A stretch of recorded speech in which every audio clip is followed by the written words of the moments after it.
আমারে বাইনি আয়ে রে ফোরাতের পানি লইয়া সারে বানো দুঃখিনী কান্দে পন্ত পানি ছায়া আমার বাইনি আয়ে রে বেলা গেল সন্ধ্যা হলো আইলো না ফিরিয়া দুঃখিনীর জাদুমণি বাঁচাই কি খাওয়াইয়া আমার বাইনি আয়ে রে বলেন আমার বাইনি আয়ে রে ওই ফোরাতের পানি লইয়া সারে বানো দুঃখিনী কান্দে পন্ত পানে চায়া আমারে বাইনি আয়ে রে বেলা গেল সন্ধ্যা হলো আইলো না ফিরিয়া বলেন বেলা গেল সন্ধ্যা হলো আইলো না ফিরিয়া হায় রে দুঃখিনীর জাদুমণি বাঁচাই কি খাওয়াইয়া আমারে বাইনি আয়ে রে হুসাইন ডেকে ডেকে বলতেছে তোমার নাম কি? কয় আমার নাম হুর। কয় আমি আপনাকে পাহারা দিয়ে নিয়ে এসেছি গো। নিয়ে আসার পরে আমি দেখতে পাইলাম আমার একদিকে ভয়ঙ্কর জাহান্নাম আর আমি দেখতে পাইলাম আমার আরেক দিকে জান্নাত। আমি সিদ্ধান্ত করেছি আজকে আমার জন্য আমি জান্নাত সিলেক্ট করেছি। জান্নাত জাহান্নামের মধ্যে পার্থক্য কি আমি দেখতে পাইতেছি। আমার অন্তরের চক্ষু খুলে আমি দেখতে পাইতেছি ওই যে ইয়াজিদ বাহিনী আমি যাদের দলপতি হয়ে দল লিডার হয়ে আপনাকে এনেছি ওইটা পুরোটাই জাহান্নাম। আর আপনি আলী মুকাম রাসূলের কলিজার টুকরা, আপনি হলেন জান্নাত। বন্ধুরে আমার, এবার ইমাম হুসাইন একটা ডাক দিয়ে বললেন, লে হুর তুমি তোমার ঘোড়া থেকে নেমে আসো না। তখন ওই হুর ডেকে ডেকে উত্তর দিলেন, ওগো রাসূলের কলিজার টুকরা আলী মুকাম, আমি জীবিত আপনাকে যেহেতু এই পর্যন্ত শত্রুর মুখে নিয়ে এসেছি, আমি জীবিত আপনার কদমে যাব না। আমি আপনার জন্য সীসাডালা দেওয়াল হয়ে ওই ইয়াজিদ বাহিনী জাহান্নামীদের বিরুদ্ধে আমি যুদ্ধ করব। আমার লাশ আপনার কদমে পড়বে, আমি ঘোড়া থেকে নামব না। এই হুরের জীবনী, হুরের এই ব্যক্তিগত চিন্তা, তার এই পবিত্র মেন্টালিটি থেকে একটা জিনিস মনে করিয়ে দিতে চাই। সেই মনে করিয়ে দিতে চাই, এখানে যারা উপস্থিত হয়েছেন আপনারা যদি কোনো বিরানি পার্টির সাথে ভালো সম্পর্ক থাকে, কোনো কিছু পেয়েছেন এতদিন, ওই সমস্ত মানুষের সাথে যদি সম্পর্ক থাকে, বন্ধু এতদিন আপনি সম্পর্ক রেখেছেন, আপনি যদি আজকে ওই হুরের মতো সিদ্ধান্ত নিতে পারেন, কি নিতে পারেন? ওই হুরের মতো যদি আপনি সিদ্ধান্ত নিতে পারেন যে আমি এতদিন ছিলাম ঠিকই, আমি তাদেরকে ভালোবেসেছি, আজকের পর থেকে আমি আর কি করব না, ইয়াজিদ বাহিনীর সাথে সম্পর্ক করব না, প্রত্যক্ষ পরোক্ষভাবে আমি তাদেরকে বয়কট করব। বলে হুজুর এই বয়কট করার শিক্ষা আপনি কোথায় পেয়েছেন? হাদিস শরীফের মধ্যে এসেছে, লা ইউদিল্লুনাকুম ওয়া লা ইফতিনুনাকুম। আল্লাহর হাবিব তিনি বলে দিয়েছেন তোমরা তাদের থেকে দূরে থাকো, তাদেরকেও তোমাদের থেকে দূরে রাখো, কারণ তাদের সাথে মিশলে তোমরা পথভ্রষ্ট হবে, ফিতনায় পড়বে। তারা যেন তোমাদেরকে পথভ্রষ্ট করতে না পারে, ফিতনায় ফেলতে না পারে, তোমরা তাদের থেকে দূরে থাকো, তাদেরকেও তোমরা দূরে রাখো। ওমা ঠিক একটু সুন্দর করে বলো। এত সুন্দর নিউজ আমাদের নবী দিচ্ছে, এটা খুশি হওয়ার কথা না? আরো জোরে বলেন, খুশি হওয়ার কথা না? একটু মোহাব্বতে বলেন, আমি তো কিছুক্ষণ পরেও শেষ করে দিব না। দেখছেন নি যে পাগল, এটা সিরিন্নি কেডা কইতাম নি, কইলে একটা না 30 দিন হাসবেন, যাক কইতাম না কেউ, এত হাসাইলে সমস্যা, ঠিক কিনা বলেন? পরে আরেকদিন সময় পেলে কমু, আরেকটা কই, এতক্ষণ এটা দেখছি দেন কই যে গেছে। বন্ধুরে আমার, এ কেন আমি বলেছি আজকের পর থেকে কি করবেন? হুসাইনি পক্ষে কাজ করবেন কিনা? ইনশাআল্লাহ। কথা কয় না। নবীর আহলে বাইতের পক্ষে কাজ করবেন কিনা? বিরানি পার্টিকে বয়কট করবেন কিনা? ইমান চোরদেরকে বয়কট করবেন কিনা? দুর্বল জায়গায় টাচ করে যারা ইমান চুরি করে নিয়ে যায় 1 মিনিটে, তাদেরকে বয়কট করবেন কিনা? বন্ধু মনে রাখতে হবে রে বন্ধু, কোনো বেঈমান, কোনো বিরানি পার্টি আপনার কবরে যাবে না, আপনার কবরে আপনি যেতে হবে এবং প্রশ্নের জবাবও আপনাকে দিতে হবে। আপনার সামনে নবী থাকবে, তাকে চিনতে হবে, ঠিক কিনা বলেন? এবার বন্ধু কি করলেন? হুরের সাথে বন্ধু ফায়সালা হয়ে গেল। এই ফায়সালা করতে করতে করতে করতে বন্ধু যুদ্ধ শুরু হয়ে গেল। যুদ্ধ করতে করতে করতে করতে একটা পর্যায়ে আহলে বাইত নবীর পরিবারের একক যুদ্ধ শুরু হয়ে গেল।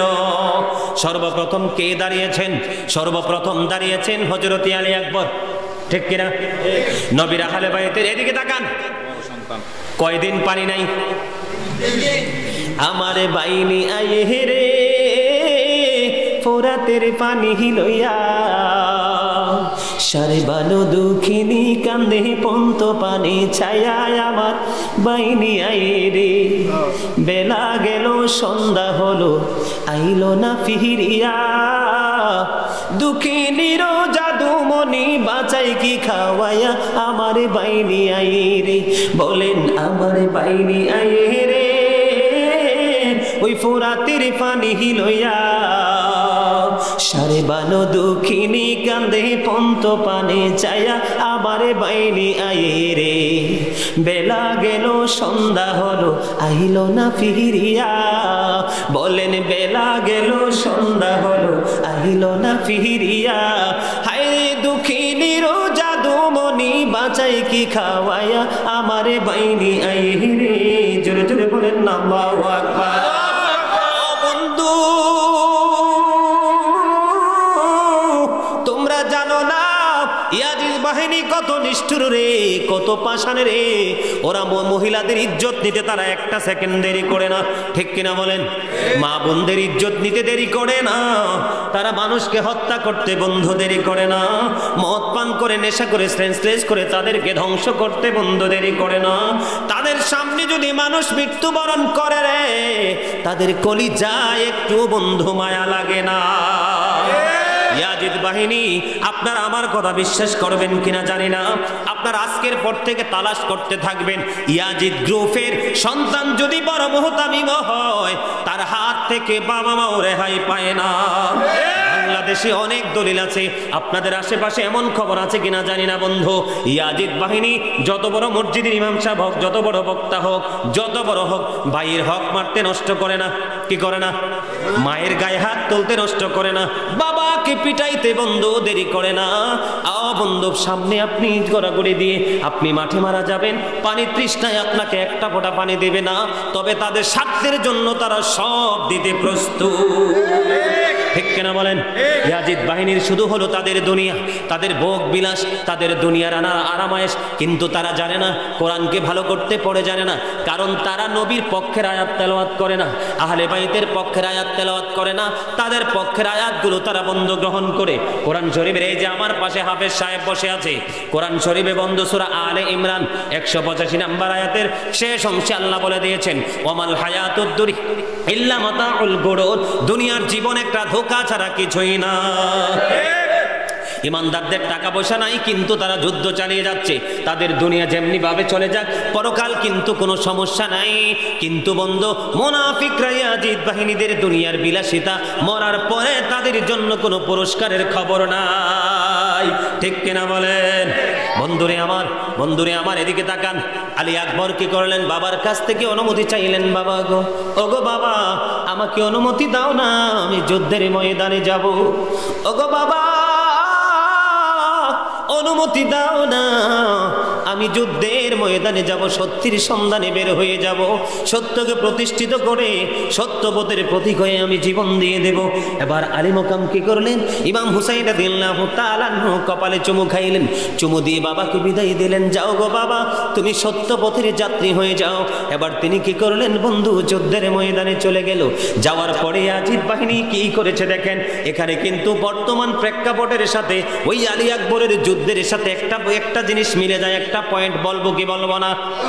কথা বলেন না কেন? দেখবেন এদিকে তাকান, ইয়াজিদ বাহিনী যখন কোরআন দিয়ে পারবে না, হাদিস দিয়ে পারবে না, ইসলামের আইন দিয়ে পারবে না, তখন দেখবেন তাদের চতুর্দিকটা তারা বিশৃঙ্খলতা তৈরি করে ঘোলাটে করে দেয়।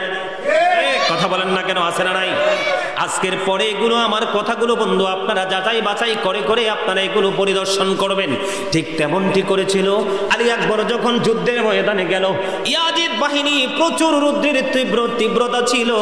3 দিন পর্যন্ত বন্ধু পানির কোনো ব্যবস্থা নাই রে। কেমন করে মুমিন সহ্য করবে? ঠিক কিনা বলেন বন্ধু? আমার জীবনে আমি যতদিন হুসাইনের এই কারবালার মর্মান্তিক অধ্যায়ের দিকে যখন বন্ধু নজর দিয়েছি রে, কত চোখের পানি আমার চোখ দিয়ে ঝরেছে বন্ধু, যার কারণে কুল কায়নাত সৃষ্টি হলো, যার কারণে এত সুন্দর পৃথিবী পেয়েছি, যার কারণে কোরআন পেয়েছি, যার উসিলায় কিয়ামতের দিন বন্ধু ফয়সালা নিয়ে জান্নাতে যাব, ওই রাসূলের কলিজার টুকরা ইমাম হুসাইনের জন্য বন্ধু পানি বরাদ্দ নাই। বেঈমান কাফির মুশরিকেরা ফোরাত নদীর পানি পায়, এটা কোনোদিন কোনো মুমিন বন্ধু সইতে পারে না। কলিজা ফেটে কান কান হয়ে যায় রে, যদিও দেখিনি সেই মুহূর্ত যখন মনে পড়ে রে বন্ধু, কলিজায় দাও দাও করে বন্ধু আগুন জ্বলে, ঠিক কিনা বলেন? বন্ধুরে আমার, তখন কি করলেন? ওই বর্তমান সময়ের মধ্যে দেখবেন তারা পরিবেশটাকে ঘোলাটে করে দেয়, বিভিন্ন ইস্যু তৈরি করে। আলী আকবর যখন মাঠে গেল, চতুর্দিক দিয়ে বন্ধু বালু তারা ধুলাবালি উড়িয়ে দিল, পুরো কারবালার ময়দান তারা বন্ধু অন্ধকার করে দিয়েছে। এমন ভাবে ঘোড়া নিয়ে দৌড়াদৌড়ি করছে রে, আলী আকবর কিছুই তো চোখে দেখতে পায় না বন্ধু। তারপরেও ইয়াজিদ বাহিনীর সাথে যুদ্ধ করেছে, অনেকক্ষণ লড়াই করেছে, লড়াই করতে করতে করতে করতে আর পানির পিপাসা বন্ধু সইতে পারে না। এবার যুদ্ধক্ষেত্র থেকে নেমে আসলেন, এসে বাবাকে ডাক দিলেন, হুসাইনকে ডাক দিয়ে বললেন, বাবা বাবা গো, একটু পানি দাও না, আমি হুসাইন, আমাকে একটু পানি দাও না, ইয়াজিদ বাহিনীর বিরুদ্ধে হায়দারি আক্রমণ চালাবো। বন্ধু, যার অন্তরে বিন্দু পরিমাণ ইমানের বীজ আছে রে, সে কখনোই সইতে পারবে না। ইমাম হুসাইন একটা ডাক দিয়া বলে, বাবা বাবা গো, তুমি যেমনি পানির পিপাসায় কাতর গো, আমিও বাবা পানির পিপাসায় কাতর গো বাবা। 3 দিন তো পানির কোনো ব্যবস্থা নাই। ও বন্ধু, সন্তানের মুখের দিকে ইমাম হুসাইনের শুষ্ক জিহ্বাটা বন্ধু বের করে দিয়েছে। জোরে জোরে বলেন না আল্লাহু আকবার। এবার আলী আকবরের দিকে জিহ্বাটা বের করে দিল, জিহ্বাটা বের করে দিয়ে বলে, বাবা গো, আমার কাছে পানির কোনো ব্যবস্থা নাই গো বাবা, তুমি আমার এই জিহ্বাটা বন্ধু চষে নাও। ও বন্ধু, কিতাব প্রমাণ করেছে আলী আকবর ইমাম হুসাইন রাদিয়াল্লাহু তাআলা আনহুর জিহ্বাটা বন্ধু চষে নিল। চষে নিয়ে এবার আবার যুদ্ধের ময়দানে চলে গেল রে। যুদ্ধের ময়দানে চলে যাওয়ার পরে বন্ধু, যুদ্ধের ময়দানে চলে যাওয়ার পরে এবার আলী আকবরের বুকের মধ্যে বন্ধু তীর, ইয়াজিদ বাহিনীর তীর ঢুকলো। জোরে জোরে বলুন না নাউজুবিল্লাহ। ভিতরে যখন তীর বিদ্ধ হলো, তীর বিদ্ধ হওয়ার পরে তিনি মাঠের মধ্যে পড়ে গেলেন। বাবা বলে একটা ডাক দিল, বাবা গো, তুমি আমাকে সাহায্য করো।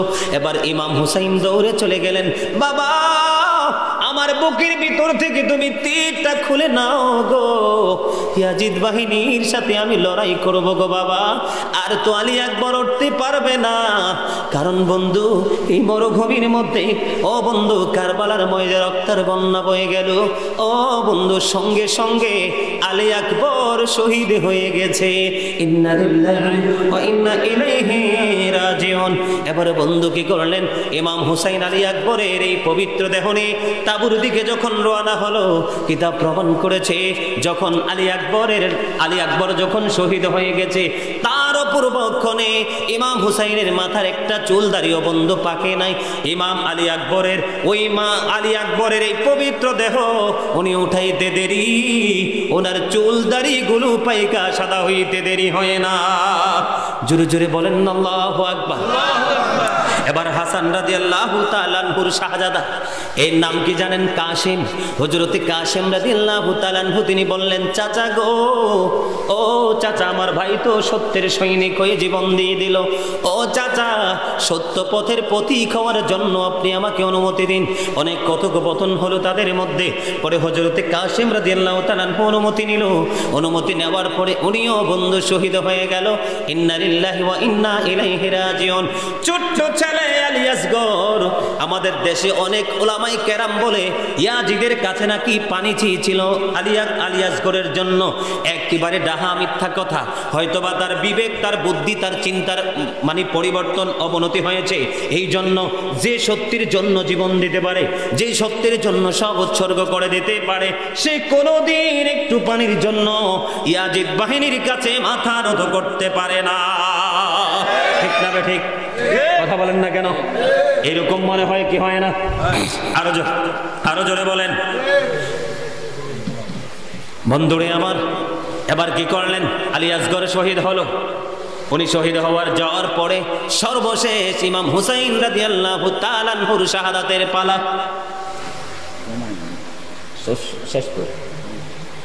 ইমাম হুসাইন রাদিয়াল্লাহু তাআলা আনহুর শহীদের পালা। কিসের পালা?